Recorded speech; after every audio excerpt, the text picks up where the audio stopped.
All right. We're back live, ladies and gentlemen. I am your host, Chris Fagan. Our co-host is entering the building, K-Dog. What up, fam? We finna go live with him. Well, we already live, so. Close it. Yeah, you close that. Talk to these good people today.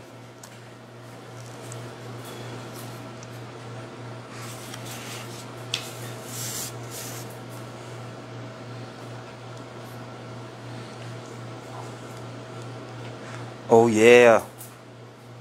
Yeah. Still hating on the Celtics. Ain't nothing new.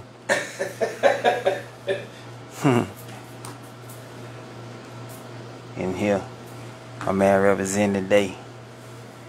Let's jump right into this thing. What's up? What's going on, man? What's up, big homie? The mic on? Mic is on, bro. Okay.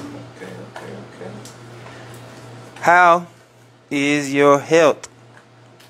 Do you even know? Do you even want to know? You should know. You need to find out. Do you have an STD? Do you have HIV virus? Do you have cancer? Do you have a tumor? Do you have an allergic reaction to something? Do you know? Most people in my culture, we wait till the last minute before we figure it out. High cholesterol, high blood pressure, diabetes. These things be amongst us when we don't know it. We don't bother to go check. If we do know, we don't bother to go get a seat about. We are a little afraid. Let me give y'all a story real quick. A while ago, maybe about 5-6 years back, I was having trouble using the bathroom, the number 2, and it was because actually my butt was hurting. It hurt to do the number 2. It was hurting so bad that I just refused to let any more out. That's just how bad it was hurting, K. Okay. And I was scared because I didn't know what to do, and I was afraid to say anything to anybody because it was embarrassing. Until like about that 4th day, I went like 4 days without using the bathroom. I needed to. I just couldn't. Yeah, you gotta do that. So I finally opened up to my coworker, World. I said, "Hey, World, look, man, I'm caught up in my stomach, man. I hadn't used the bathroom in 4 days." He said, "Man, what's wrong with you?" I said, "Man, my butt hurt. It hurt to get it out." He said, "Boy, that them rods." I said, "What?" He said, "Boy, that them rods." I said, "What them rods is?" He said, "That them good hemorrhoids." I said, "Well, what I supposed to do?" He said, "Well, you got to go get you some of that Preparation H. And you got to shove it up in there. Got a little long stick on it with little holes in it that dispenses it once you squeeze it. But you got to insert it up into your a-hole." I ain't never put nothing inside it. It's been exit only. It was the first time I had to put something inside myself. But I was hurting so bad, I was willing to do whatever it took. I went straight to the store. I mean, you put toilet paper though. No, toilet paper ain't helping this, bro. Not them hemorrhoids. No. I'm talking about. Come to the mic. I'm talking about before, you know, the hemorrhoids. Hold on. Say that again, Kate. I'm talking about Okay. before the hemorrhoids. You said it was exit only. I was just saying, you know. I still ain't never pushed tissue up in there. It just went across. This goes up in. Right. hole right here. I got you. Tube. Right there. Okay? Right. I had to do that. And it was uncomfortable. Even when I squeezed it, the liquid that came out, it was oh my God. I don't even want to explain that. But boom, instantly. Everything I had been holding for them 4 days came right out. Smooth and clean. Good for you. But I'm just saying, had I just continuously went on without even saying something to somebody, ain't no telling what would have happened to me. I probably wind up messed up, man. And that's what happens to us. We be afraid to go get ourselves checked. We need to go get ourselves checked. We need to go see if we got high blood pressure. We need to go see if we have a thyroid problem. Right. We need to. You don't want it to progress, especially if you have a slight taste of cancer. If you can get it in the beginning stages and get it taken care of, these are just things that we don't do. We need to check our health. We need to be better about that, and I wanted to make sure I get that message out there today. If it's all good. K-Dog, how you feeling, man? I'm blessed, man. You know, I woke up today, so I'm blessed. Well, I know that's a blessing to wake up, man. There's a lot of us ain't got a chance to wake up today, man. It's sad. We'll get into that later. I want to ask you a question, K-Dog. It's a topic that came up in the shop the other day, and okay. We kind of elaborated on it a little bit, and I felt like it was necessary to bring it here. All right. If we can get this conversation to the viewers. But okay. now I'm gonna ask you: do you think that financial literacy should be something that's taught at school or taught at home? Learning how to manage money, maintain money, save money, invest money. Is that something that should be taught in grade school? I know they teach it in college. You know, you have to pay for the course, but I'm saying when you're just going to grade school, all the way up to the 12th grade, do you think it should be taught at school, or is that something that should be taught at home? That's a good question.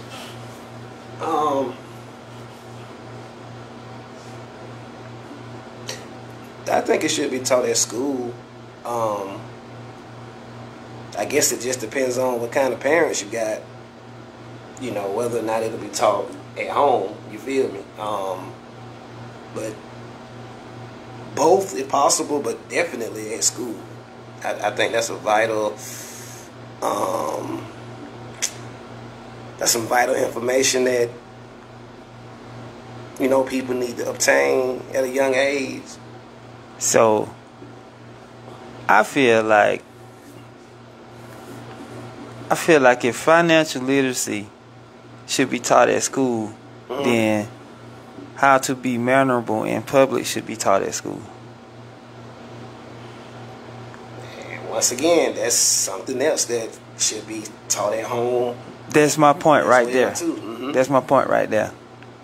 I honestly don't think you should teach that at school, financial literacy. That's something you should learn from home. Just the same you learn how to conduct yourself in the public, you learn that at home. Mm-hmm. It's being taught at home. I mean, at school, like, honestly, they give you the 4 basic curriculums that you need: math, reading, social study, and science. Okay? Facts. So out of those 4 subjects, which one do you eliminate to bring in financial literacy? And if you don't eliminate one, do you just add this to something extra that you're trying to teach these kids? Because science is hard to learn. Reading in America is the hardest thing to do. Like, English language is the hardest language to learn, bar no any other language. I've heard that, but it is, bro. I mean, I'm an American, so it is. It literally takes us 12 years and sometimes all the way through college before we can perfectly know our language. Most countries, their language is symbols. It's very short. Even when they say their sentences, they don't use the usage of words the way we do. It'd be very short. They get straight to the point. But I'm just saying, like, if you're gonna eliminate one of those curriculums to bring in financial literacy, which one would it be?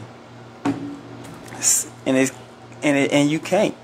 Which is why financial literacy should be taught at home, just like learning how to conduct yourself in public should be taught at home.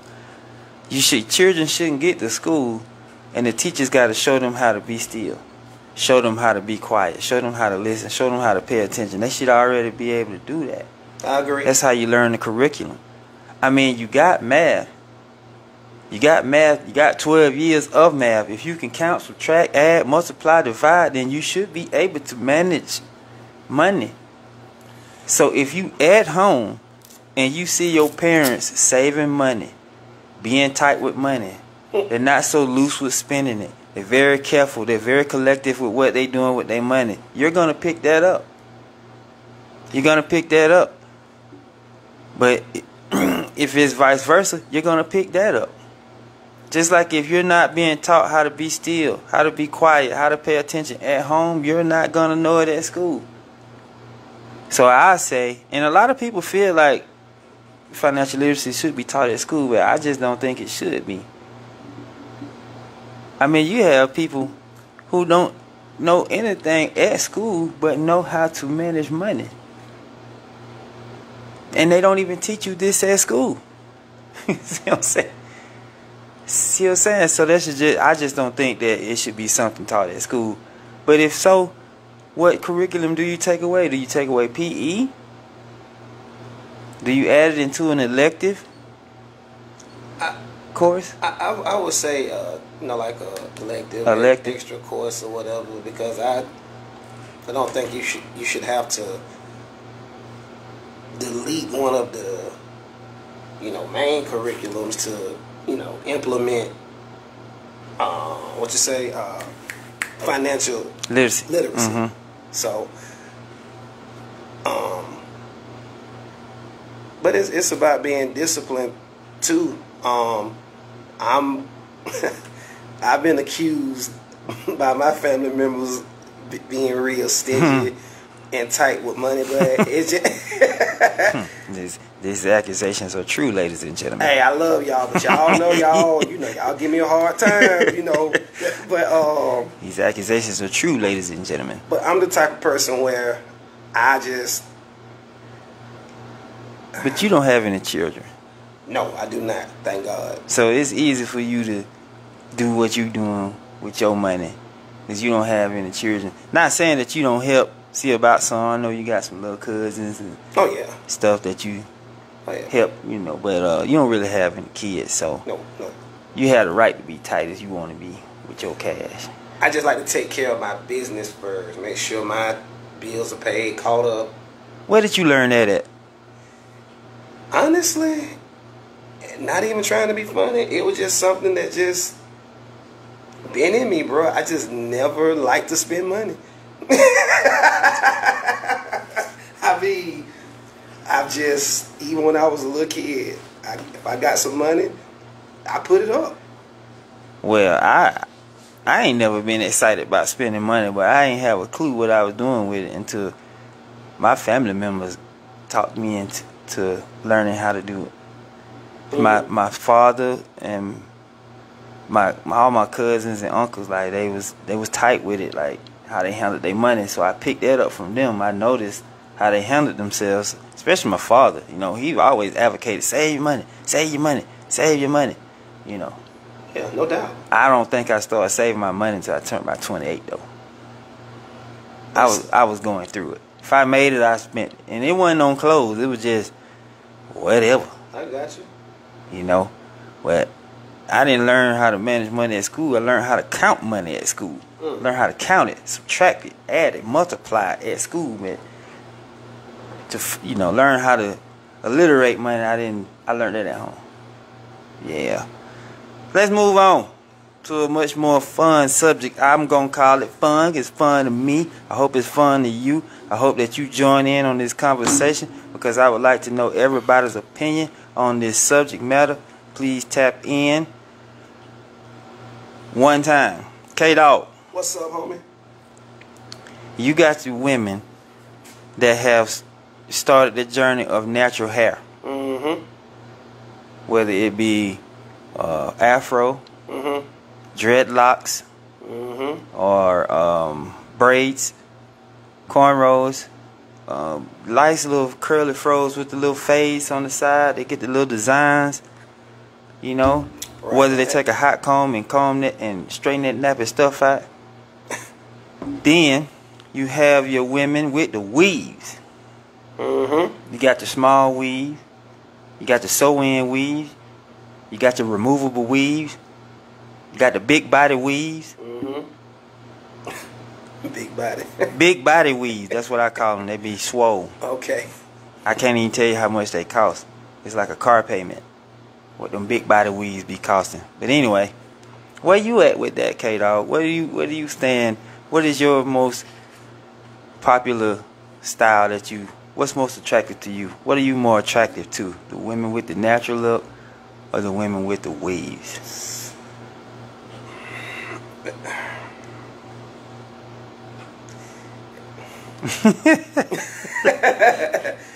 It's all right if you like both.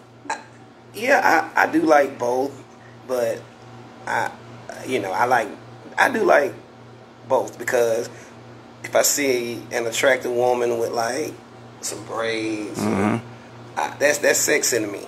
Yeah. So I like braids. What kind of braids? Like, oh man, it's like the ones Janet had on Poetic Justice, or the ones Queen Latifah had on Set It Off. Man, all of that, bro. Micro braids. Micro braids. I haven't seen those in so long. Kinky braid, kinky twist. I wouldn't know. I probably would if I see it. Yeah, just any kind of braids. That's what you saying. Yeah, you with them braids. Oh yeah, I love braids. What you like to do with them braids, K?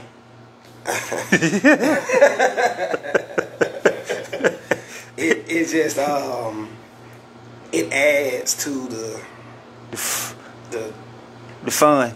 It enhances. So you like to grab them braids? I didn't say that. You did. Oh, I'm just saying. It seemed like that where you had it. I mean, you know, I'm a refrain from that question because some kids could be watching. Could be so, watching. You know. But yeah. It just depends. I mean, if I like braids, I like the natural too. It's just okay. Would you agree or disagree that the natural look doesn't necessarily work for everybody? It's hard to say that. It's hard to say that. It's hard to say that the natural look doesn't work for everybody because it's all about your confidence. For sure.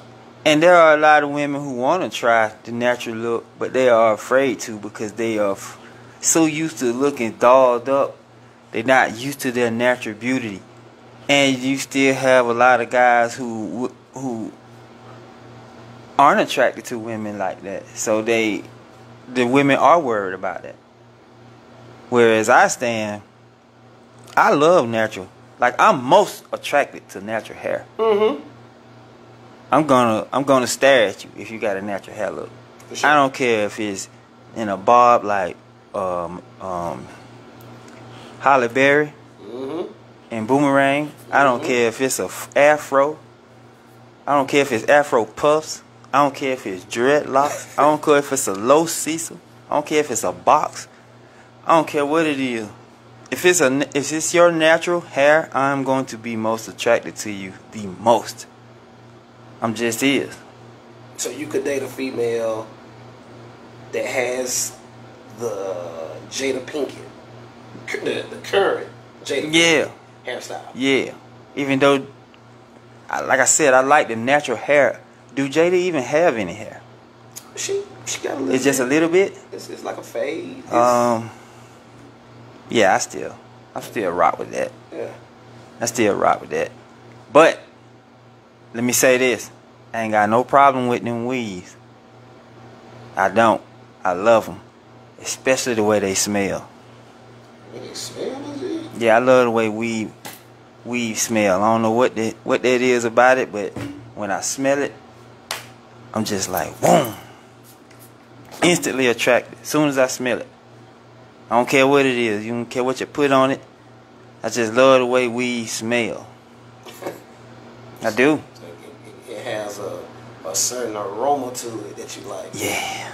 It smells so good. Okay. And fellas, if y'all out there and y'all know what I'm talking about, the smell of that weed, man, it'll almost make you want to take somebody to an altar. Just the smell of that hair. Let me smell that hair. Women, please embrace your natural hair. You're beautiful. Trust me, you're beautiful with your natural hair.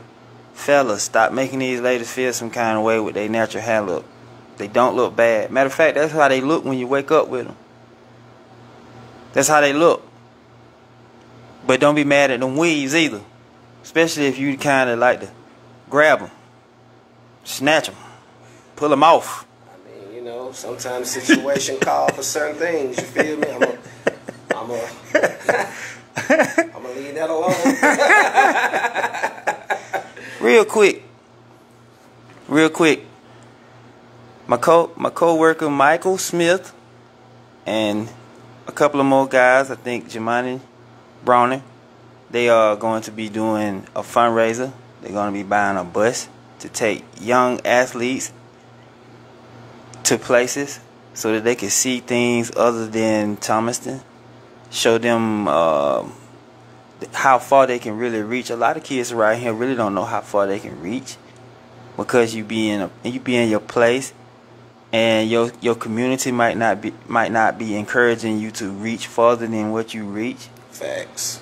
And Mike and Jemani, these guys, more men to name. I just don't know all of them yet. They are stepping in to buy a bus so that they can start taking these young men places like Six Flags or football games, things of that nature. Just get them outside of their comfort zones and show them that they could go places. Mm-hmm. Okay? And they're going to be doing it this Saturday. This Saturday at Diamond Cuts. They'll be selling real plates, chicken plates. You have the, let me see here. You have the Kingsman mentoring program for young boys, the Supersonics basketball team, the Georgia Made basketball team, and Jay Broner training program, and Ronnie Jordan's karate program. All tips for young men that are participating in this program or groups give the future back to our youth. What do y'all say about that, ladies and gentlemen?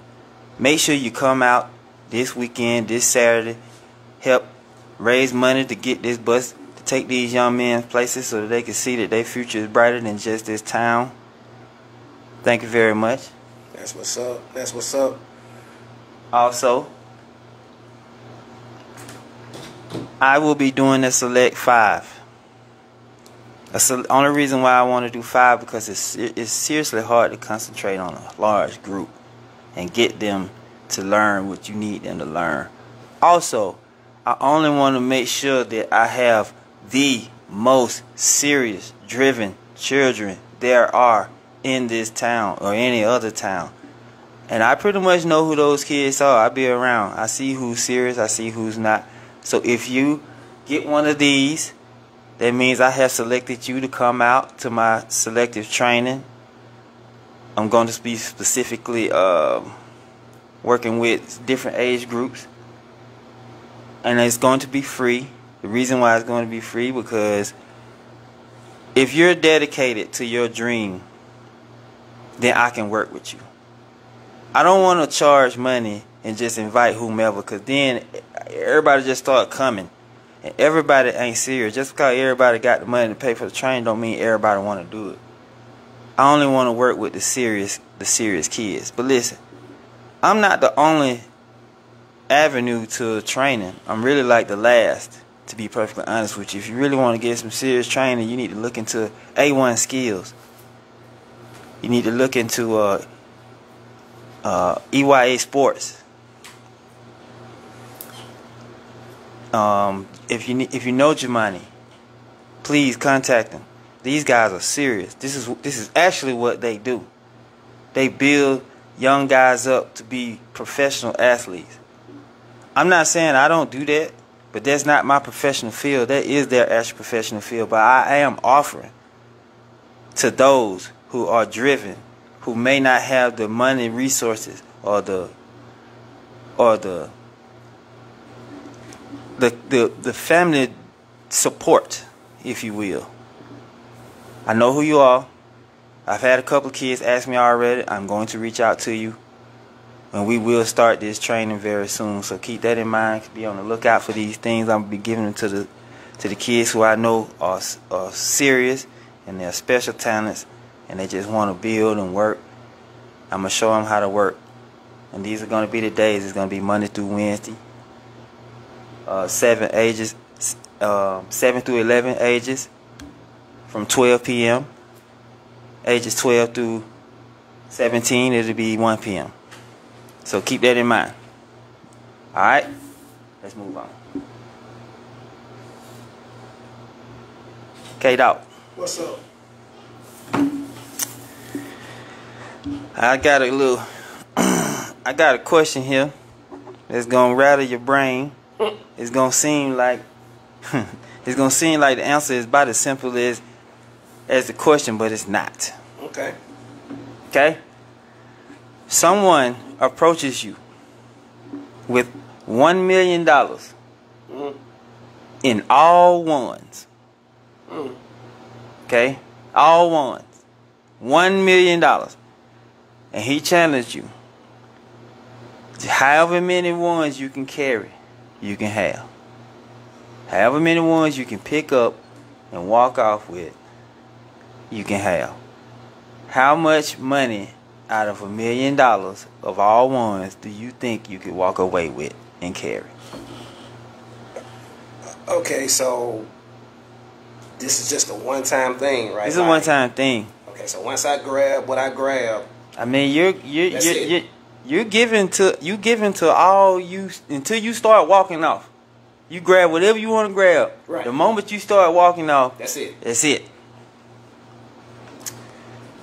How many ones could I carry? Out of $1 million. Out of $1 million. Wow.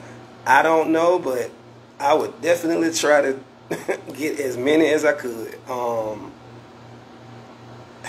Average person can't even count that. Right. The average person can't even count how many ones they could actually tote. The average person don't even know how heavy that is. Okay? Let me paint you a picture. Every 4-5 months, I'll take about $300-$400, maybe $500 worth of ones to the bank. To get them broke down in the 20s, because there be so many of them I can't fit them into my container no more. Them ones, they have a little weight on it. Okay? And that's just $500. Right? Right. Now, you see $100 worth of ones, it's going to come in on a pallet. If not 2 pallets. Definitely 1 pallet full. I know you know a pallet, right? You work with pallets. Sure. So you know how heavy a pallet is. Yeah. So, now that you know that this money coming on a pallet, it's in blocks. Blocks like this. Okay? You're breaking it all the way across the pallet. How many ones do you think you could pick up and walk off with?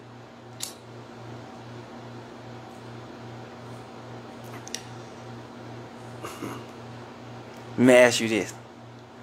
How much weight do you think you could squat? I'm not sure now. Back in the day, I could squat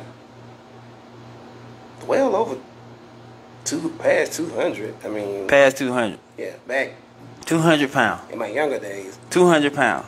well over. 200 pounds would probably equate to $100,000, $150,000, $200,000 at the most of $1 million worth of one.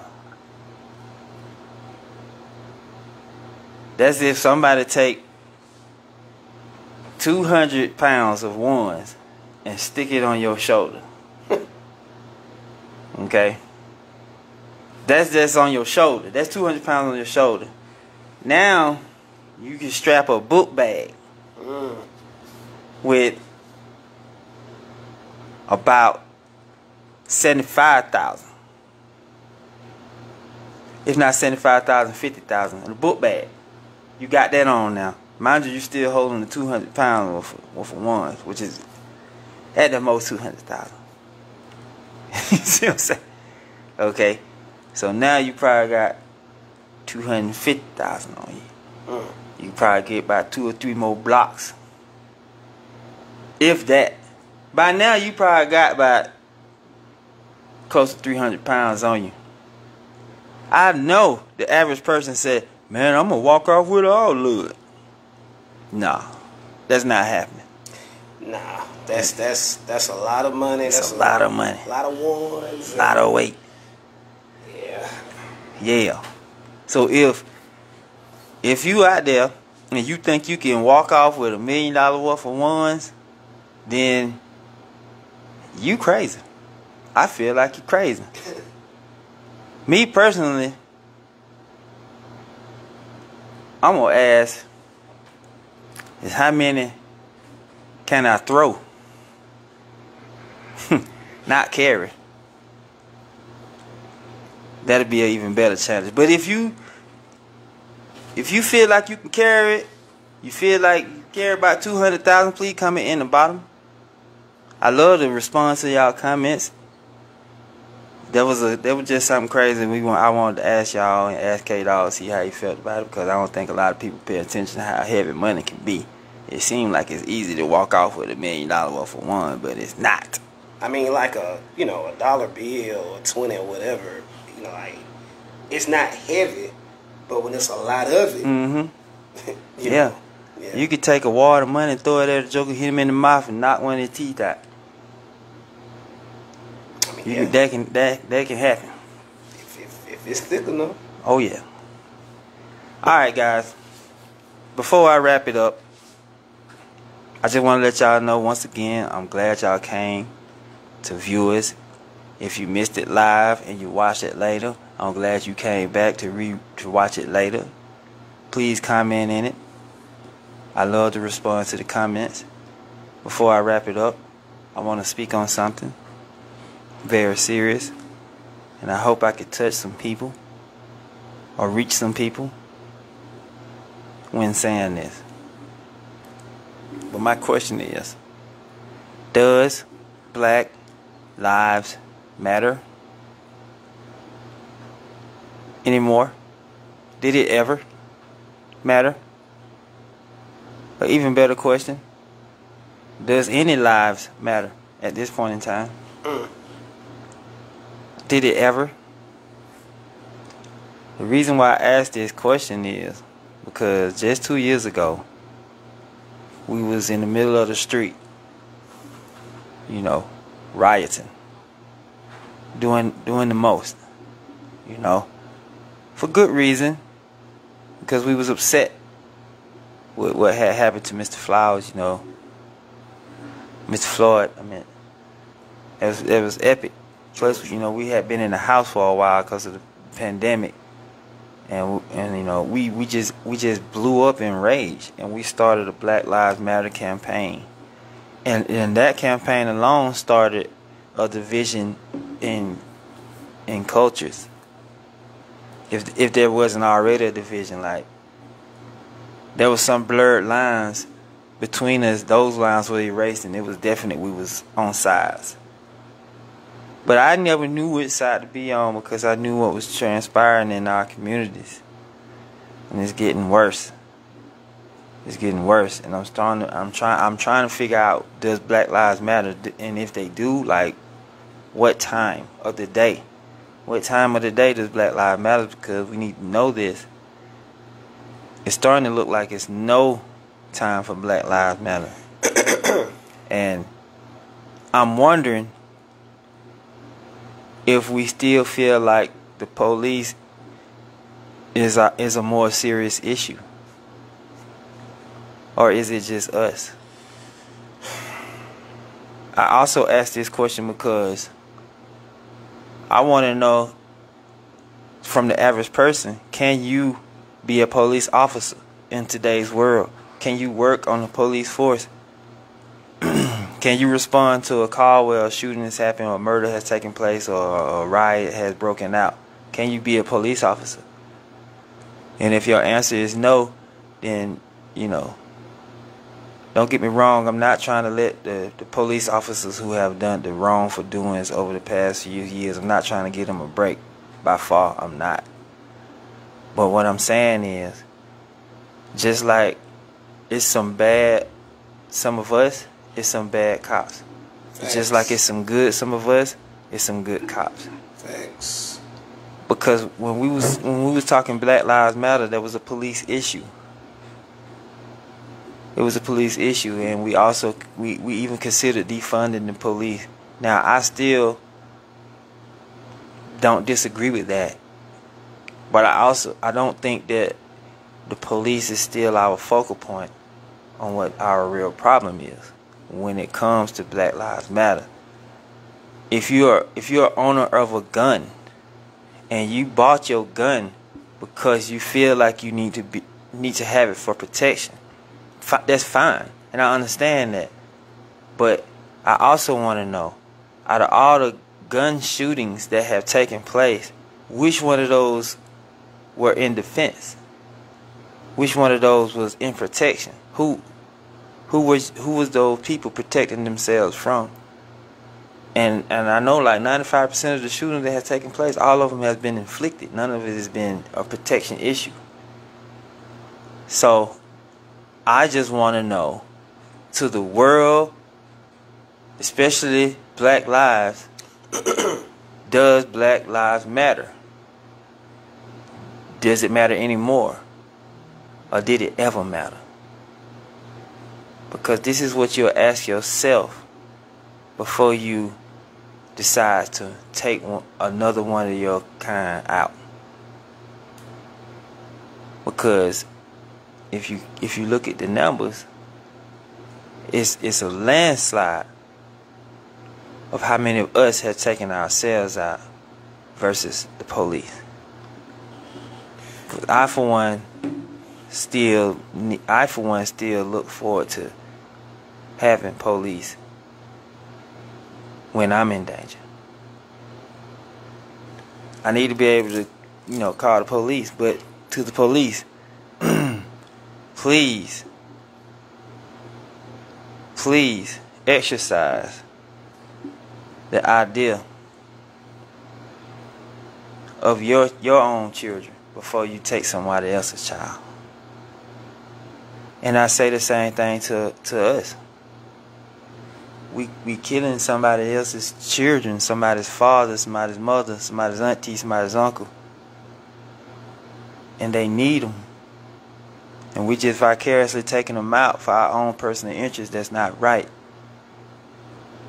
And we need to figure out, do Black Lives Matter? We need to figure out, do lives matter? This needs to be a question that we constantly ask ourselves every day before we go out here and do something crazy. I'm begging you. I'm pleading with you people. The young crowd, because y'all seem to be the ones that's quick about doing this. I don't know how y'all got to the conclusion that it's so easy to shoot people, but that is not an option. That is not an option. I know it seems like an easy option since everybody's able to carry a gun now, but just look on the TV news, man. Just look on the news for 30 minutes.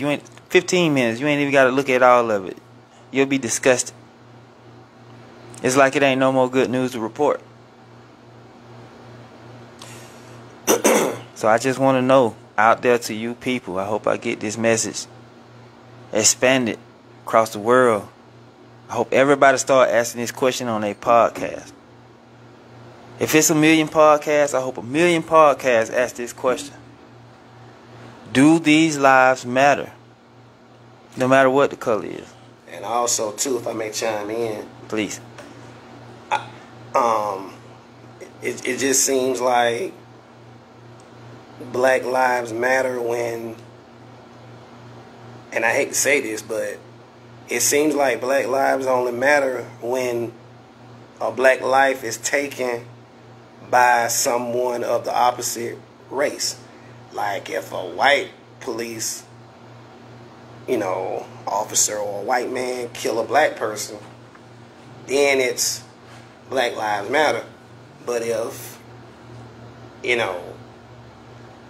somebody got beef with somebody, gang war, whatever, you know what I'm saying, and a black person kill another black person, then you don't see protesting. You don't see, you feel? And I just feel like that same energy need to be... Most definitely. Right. You feel Most definitely. Most definitely. You definitely need to carry the same energy that you would if... I don't want to specify black or white. I just want to specify a police officer. Okay. Because at this point in time, I don't even think people care if the police officer is white or black. If it's a police officer and they kill somebody, it's a problem. True. It's a problem. So at this point in time, I don't even think that... I mean, naturally, if the officer is white and the person that got killed is black, that's going to start a race issue. But I think the biggest issue is for people right now is just police versus people. Okay? Which is fine. But when are we going to break down people versus people? Because the police are trying to do everything they can try to keep us from killing each other. Even though some of them might chime in and help kill us. Yeah. But I just think we doing this ain't even a black thing completely anymore. This just a anybody thing. At this point in time, for people to have the nerve to go in a school building and take down innocent young people with bright futures. Okay? That's not a Black Lives Matter thing. That's a child's life matter. Just yesterday, my phone went off 2 times.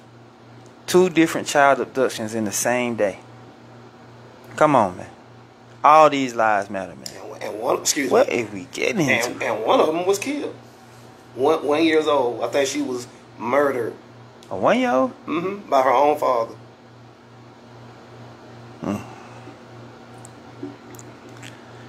We got to really ask ourselves these questions, man, when we wake up. Everybody. But I'm just be real, man. Most of this stuff really just started at home. It starts at home. Like, anytime I see my children going off the deep end, raging, I check it. Because if rage go unchecked, it just grows. It just grows. Major facts. If you're an official out there, doctor, police officer, and these people have these signs, y'all can't just keep letting these mental people walk around with these issues and they're just bound to just snap at any moment. For sure. Mental problems is something that's in my family. I've watched it all my life. I know how it works. If you don't check it, catastrophe has a high chance of showing up. That's all I'm saying. And I know I said that this podcast is going to have a lot of fun in it, and I get that. But it's hard to just go outside and have fun. It's sad that I can't let my children go outside and play without me going out there with them. Because I'm afraid someone want to snatch them up. I'm afraid. It's sad that I don't want to let my children go to certain places and areas because I feel like the chances of an altercation taking off and somebody deciding to just shoot guns. Because, back in the day, we used to just shoot in the air. Or ain't nobody shooting in the air no more. Or how about this? Throw hands. Catch a fade. And the best man win. You shake hands and I don't think people want to take punches no more. They don't want to take punches and knees. And I'm finna tell you why I think that is. Because the level of physical discipline has evaporated. That too, and also just keeping it 1,000. Man, I'm just keeping it real. Some people just can't fight. No. What I'm saying is, right. Like when you growing up and your parents are the kind of parents that physically disciplined you, like spanked you, whooped you. You know what I'm saying? Like they inflicted pain, like physical pain upon you, to the point where you learn how to endure it. You know, take it, move on. When you grew up in a house where these people didn't do that to you, and you're not used to pain being inflicted upon you, when you do, you don't know how to take it. And you mentally go into this black rage or red rage and just do things. And those of us who grew up getting physical discipline, we grew up fighting. Whether we won them fights or lost them, we didn't think about going blasting nobody because, oh, I got beat up today. Right, that's what I'm saying. Yeah. You throw hands, you win, you lose, whatever. You know, go to your corner, he go to his, and then a day or two pass, it's over with. Yeah. You know, and y'all, but both people were alive. What do you think that is? Do you think that's rap music or video games?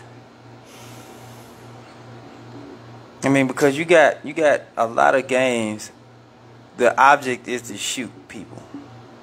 GTA, Fortnite, Call of Duty. The object is to shoot people, and then you literally learn how to work these certain guns on a virtual game to the point where you get interested in buying them in real life. And here's another thing that I noticed when playing the game. My children start raging, but they not as bad as the people on the other side of the game. The people on the game are raging all day. In their comfort of their little room, in their little gaming chair, they is just going berserk. And that rage is carrying over. I do think the rap music might have a small contribution because you just hear all these guys talking about doing this all day, but I believe the real rage comes from the video game. I mean, we listened to rappers when we was growing up, but we didn't have those kind of video games back then. We was playing Zelda, Mario Brothers. We had some violent video games back then. 007? Mortal Kombat? That's fighting. I'm talking about shooting. Oh, okay. What shoot? You talking about Nintendo where you shot the ducks? Bang, okay. Yeah. And come on, man, Mortal Kombat. What is that? That's martial arts. That's a cultural teaching. Okay. And it also can be called the concealed weapon. You have to register after you become a martial artist. You like a physical weapon, so. Yeah. But still, though, that fighting is up close and personal. Right. Like I can shoot you from across the street. Ain't no integrity about that. No. See what I'm saying? I'm talking about the shooting. Like when we grew up, we ain't had no shooting games that causes rage. But can you really blame it on the video games though? Like, not really. Or the rap music, isn't it? Not really. Excuse, because I've been listening to hardcore rap music for a long time, and I've never went out and shot nobody or sold no. It's still hard to say, right? It's still hard to say because music inspires the soul. Everybody know that. You hear a love song, you're gonna want to do something loving. You hear a sad song, you're gonna get sad all of a sudden. You put on some Lil Jon and East Side Boys, all of a sudden you're gonna be crunk. I had bought a Young Jeezy album. I almost called the Colombian for a connect. He inspired me. It was some good music. Jeezy made you want to go post up on the block, huh? Yeah, I wanted to get some white. 17-9, whatever that is. I want to live the Jeezy life. It's inspiring. Like I listen to Rick Ross and get inspired. Oh, I feel you. You know, I listen to T.I. get inspired. Especially I pop in some good Drake. I'm inspired. So yeah, I do feel like the music has a contribution. I can't say it's to blame. I can't say the video game is to blame, but I do know that it has a contribution. Right. Because of the rage that's being created. Like I had to check this one kid because he had sent my son a message, like a typed out message, and he was cussing my son out. My son like 5. I'm like, bro, you better be glad my son can't read. Like, how old are you, kid? He texted me back like, I'm not gonna tell you how old I am, pervert. Like, hold on, you don't know me. I don't even know if you know what pervert means for you to even be calling me that. Right. So I texted him back like, you know, I can find your IP address and come talk to your parents. And from that point on, he ain't send no more messages back. It's stuff like that right there. If it don't get checked, it'll just continue to grow. Just like a kid who think he bad until somebody busts him in the mouth and show him he ain't. Rage has to be checked, right? And it do start at home, okay? I can't say music is to blame. I can't say video games are to blame, but they have a large contribution. I know we didn't have that many shooting games out when we were growing up.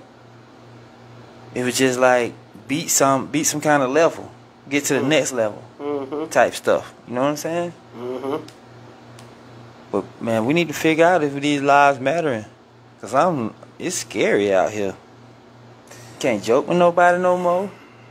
You can't even have a heated disagreement. You can't like the Celtics in front of me. You bound to get hurt, man. You say something about them Celtics, you know, in front of my bumper might just want to introduce himself to you. I sound like a hypocrite, don't I? But that's all good, people. We had to get serious for a second. I hope y'all had a good time. It's time for us to wrap this thing up. I hope y'all be with us next week. We out. Peace.